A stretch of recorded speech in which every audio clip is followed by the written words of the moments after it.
Welcome back, everyone. I'm Pat Camillo, the creator and presenter of this program. This next section is titled Anxiety and Estrogen. And I'll give you a little bit of an overview of what I'll be covering in this section. In the previous section, I discussed the connection between stress and estrogen, and I thought it was fitting to follow that with estrogen's impact on anxiety, since stress can certainly lead to anxiety. So I'll be looking at the specific connection estrogen has with anxiety, and I'll share some important information on estrogen receptors. No one ever talks about these, and I have to tell you, they hold the key to estrogen having any effect at all on women, and also men for that matter.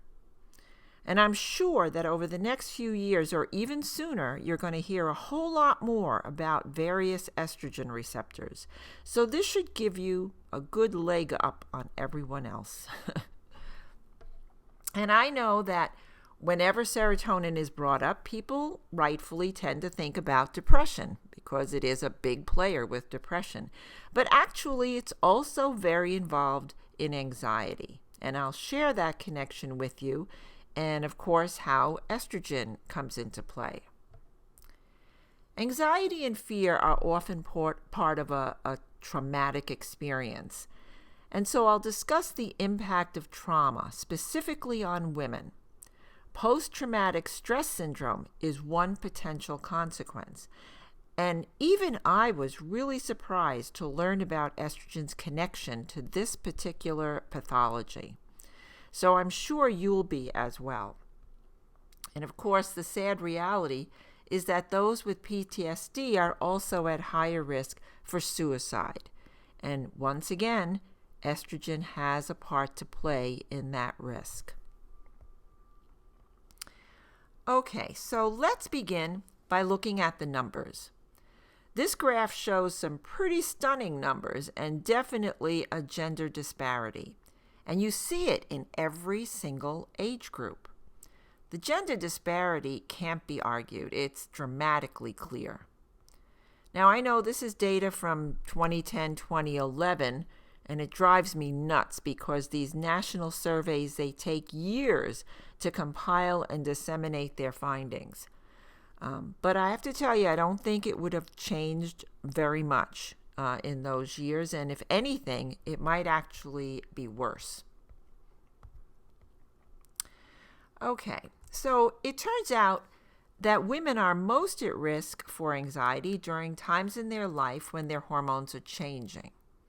That could be puberty, postpartum, surgical menopause, late luteal phase of the menstrual cycle, perimenopause, menopause. These are all periods of hormonal fluctuations and changes that place women and have been noted to place women at increased risk for anxiety.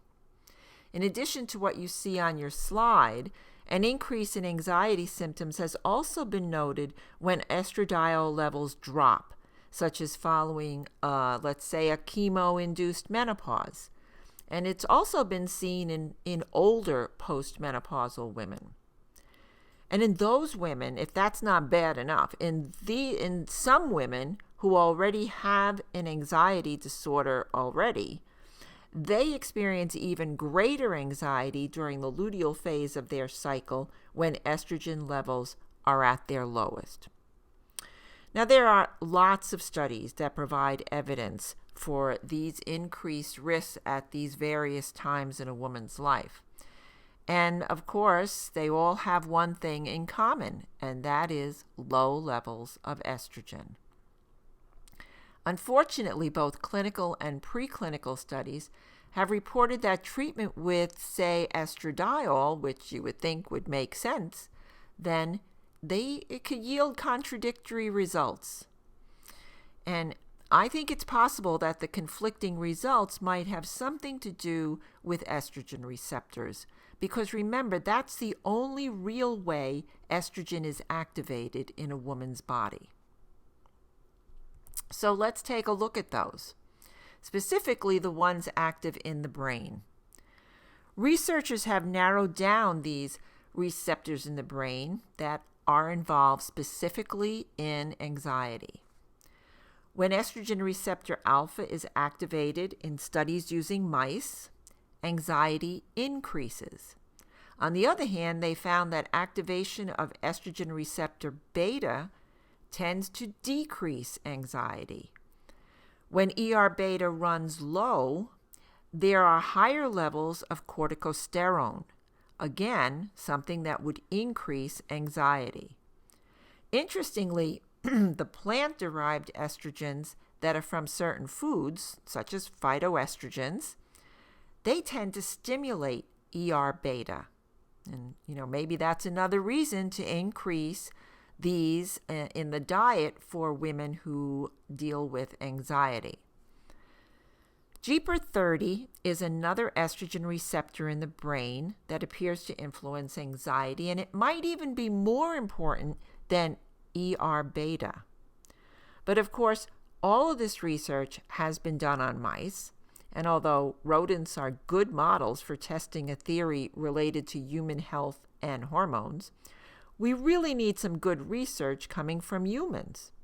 Because let's face it, there are just too many other things that mice don't have to deal with, at least not that we know about. So I'm going to take a moment here to share a little bit about the connection between estrogen, anxiety, and genes. We now know that the ESR1 gene regulates estrogen receptor alpha. And that discovery has opened up all kinds of interesting research. And it involves, and you'll look on your slide there, these things called SNPs, single nucleotide polymorphisms. These are the most common type of genetic variation that we find among people. Each SNP represents a difference in a single DNA building block called a nucleotide, hence single nucleotide polymorphism. Most commonly, these variations are found in the DNA between genes. So if you look at the graphic, these two individuals have SNPs that are different. But just to be clear, a SNP is not the same as a mutation. A mutation is defined as any change in a DNA sequence away from normal.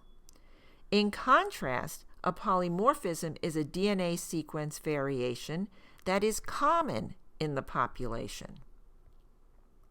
Studies so far have been able to narrow down the ESR1 haplotypes and their respective alleles. This is all genetic speak, which we don't need to really get into for this program, which are variants of the gene. And they found that in women, these were correlated with an increased likelihood of anxiety disorders.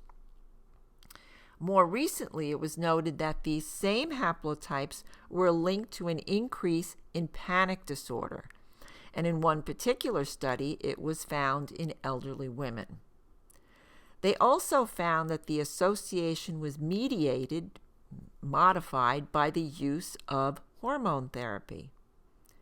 While further verification in a younger female population is still something we don't have and it's needed, these initial studies suggest that specific ESR1 polymorphisms may result in an increased vulnerability to the development of anxiety disorders, and they are mediated by women's hormones. And it gets even more interesting if you want to really delve into this. If you've done Ancestry or 23andMe, you can download your genome and upload it into software such as one that I use called LiveWello. I have no connection with the company. And you can actually see if you have these variants. Now remember, genes and the polymorphisms only load the gun, they don't pull the trigger, because this is very complicated stuff. But if there's enough interest, I'd be happy to create a screencast to demonstrate how this particular software works and how you can download your genome onto it. Let me know and put it in your evaluation after completing the program if you have an interest. Okay, so we can also look at polymorphisms related to anxiety by focusing on ER beta. Beta is relatively new to research. It was discovered in 1996, so that's very new when you think of science. Alpha was the first to be discovered even just a few years earlier, so they're both pretty new. But it's amazing how much insight we already have about these receptors. ER beta doesn't just attract and hook up with estrogen. Some metabolites of androgens are also able to latch on and activate ER beta, and that creates changes in physiology and behavior that we normally would see with estrogens. And this might once again be something that might be advantaging men when it comes to anxiety. This kind of very preliminary data always makes me wonder and think, and I think, I wonder if an increase in androgens that could occur with weight-bearing exercise, for instance, has any connection with this, because we do know that weight training potentially can decrease stress and anxiety, and at least in the short term, it might be doing something in our brain by activating estrogen receptor beta. We don't know that yet. It's just my musings on it. When mice who have had their estrogen receptor beta removed, these are called, or otherwise known as knockout mice, they found a higher level of corticosterone and increased anxiety. Unfortunately, despite the large body of literature describing estrogen receptor beta's effects in the rodent, research regarding the influence of this receptor on anxiety in humans is actually very limited at the moment. I mean, we really can't go into somebody's brain and knock out certain receptors to see what would happen now, would we? But just like estrogen receptor alpha, we do know the gene now for ER beta, and it's called ESR2. And so there are plenty of alternative ways to research this now in humans, and I'm sure we'll be seeing more of that moving forward. And it bears repeating that plant-derived estrogens have been found to stimulate ER beta. So yet another reason to eat that broccoli. Now I'm going to talk a little bit about the estrogen-serotonin anxiety connection. We tend to associate serotonin mainly with depression, and there is a strong connection there, but it's also very involved with anxiety. This is a great graphic to help illustrate these connections. You'll notice that during a menstrual cycle, when estrogen levels are high, brain serotonin increases, and a woman stays above that critical threshold for depression, anxiety, and anger. And when estrogen levels are low, it drops below that threshold, and the risk for depression, anxiety, and anger are actually a lot higher. Estrogen can create really potent changes in the level of serotonin that we have available in the brain. And one way it does this is through estrogen receptor beta. When estrogen hooks up with this receptor, it can influence the amount of tryptophan hydroxylase, and that's the enzyme needed to create serotonin. So when women are on estrogen therapy, their levels of serotonin increase due to this hookup with the estrogen receptor beta. Following the mice again, when they were given a substance that increased the activation of ER beta, their serotonin also increased. When ER beta was removed from the mice, they had significantly less tryptophan hydroxylase. So once again, we see that stimulating ER beta can have a positive effect on our neurochemistry as opposed to ER alpha. Although ER beta has received lots of the attention in terms of estrogen's effect on anxiety through the serotonergic system, there's some very interesting, although really preliminary research linking GPR30 to serotonin and anxiety in women. This particular receptor is very different because it's not found in the nucleus of the cell, it's found in the membrane. And so that's a whole nother avenue for research to explore. There's a whole lot more that needs to be discovered. So here's the question, which came first, the hot flash or anxiety? It seems pretty clear that estrogen and anxiety have an intimate association. And now consider this. Anxiety increases neurotransmitters such as norepinephrine, and that is a neurotransmitter that's a trigger for hot flashes. In fact, the likelihood of having severe symptoms such as hot flashes, sleep problems, a racing heart, and joint pain was found to be 5 times higher in postmenopausal women who reported that they felt anxious. Now, in my clinical experience, during the years when I dealt with a younger population of menstruating women, some would come in and complain of hot flashes, thinking they were in an early type menopause. But they weren't. Knowing what I know now, they were probably running low on estrogen, maybe because of the amount of stress they were under, because remember, chronic stress can really affect one's estrogen levels, and that this effect can get in the way of neurotransmitters functioning well. So I think this just highlights again the parallel activities that take place between the hypothalamic pituitary axis and the hypothalamic gonadal axis.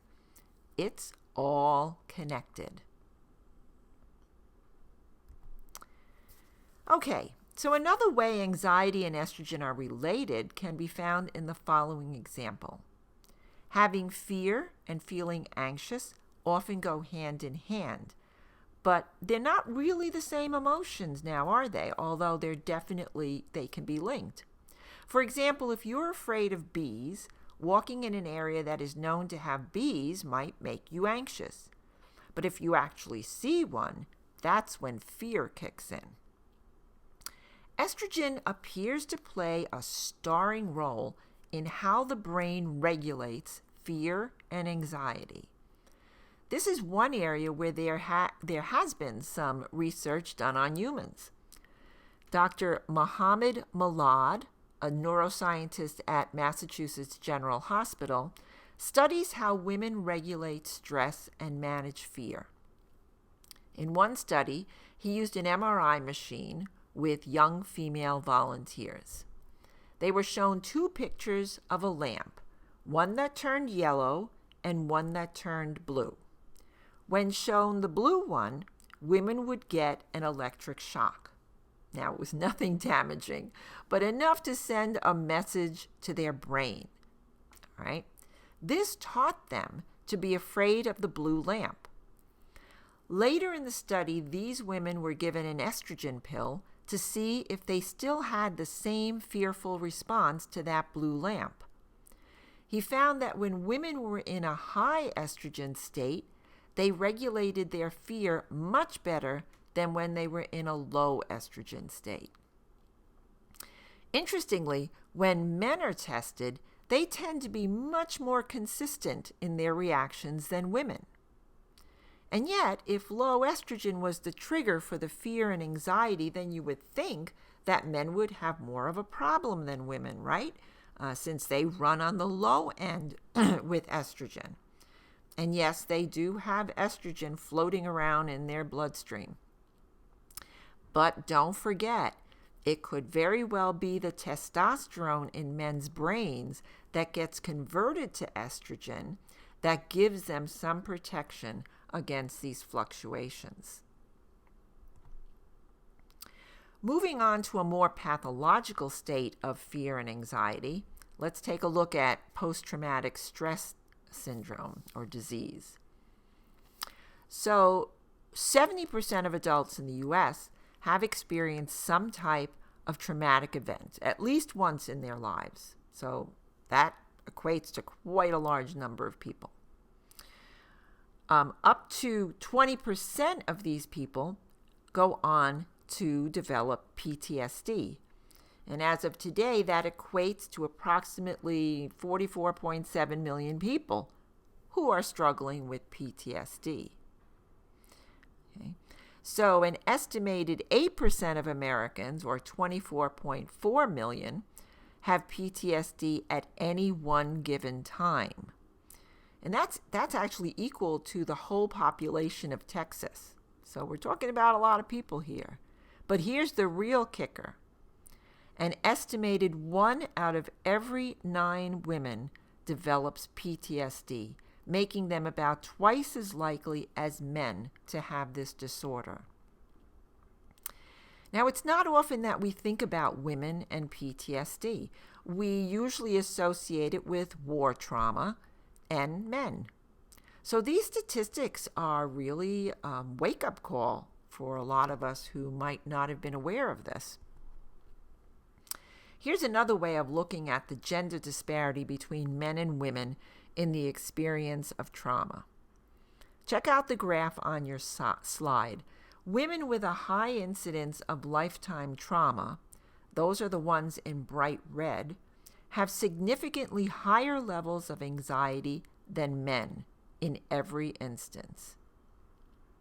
The men with high lifetime trauma are noted in bright blue.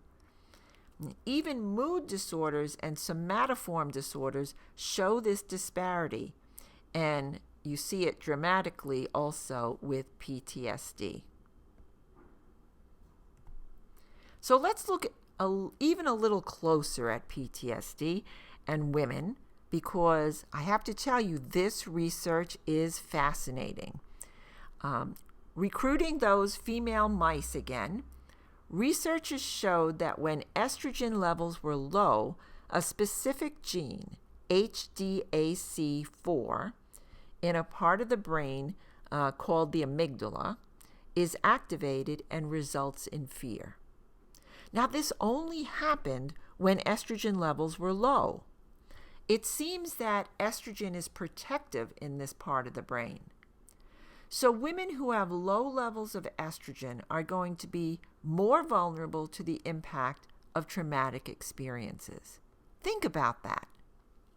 If you're a menstruating woman and you're in a phase of your cycle that tends to be the lowest in estrogen, so let's say the last few days of your cycle and the first few days of your menses, and you experience a traumatic life event, you may be at a higher risk for PTSD than you would be if you experience that same event mid-cycle, around ovulation, when your estrogen levels are much higher. Super interesting. You can apply this to the other low estrogen states that women experience, whether that be postpartum, menopause, or even during times of perimenopause. Down the road, it might be an option, and listen to this, because they're talking about this in the literature, to give a woman who experiences trauma some additional estrogen so that fear doesn't embed itself in her psyche. There's, like I said, some chatter in the literature about this, and it's pretty amazing and interesting research going on. Of course, by the time it reaches most of us, it will probably be years, but you will know ahead of the game. Now, we know from studies done about PTSD that there's a high risk for suicide. So again, let's take a closer look at the menstrual cycle, because there are important clues in there to how estrogen decreases or increases this risk. You can see from the graphic that the greatest risk for suicide in women occurs in the second half of the cycle, when estrogen levels are lowest. We should be sharing this information with women, especially those who have dealt with trauma.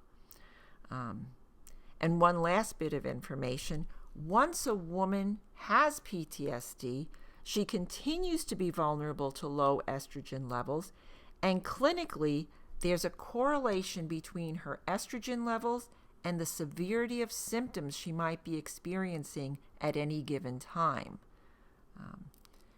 Okay, so that's pretty amazing information. I found it pretty amazing. And this concludes the section of this program that focuses on estrogen and anxiety. In the next section, I'll be sharing what I know about depression and estrogen. So stay tuned.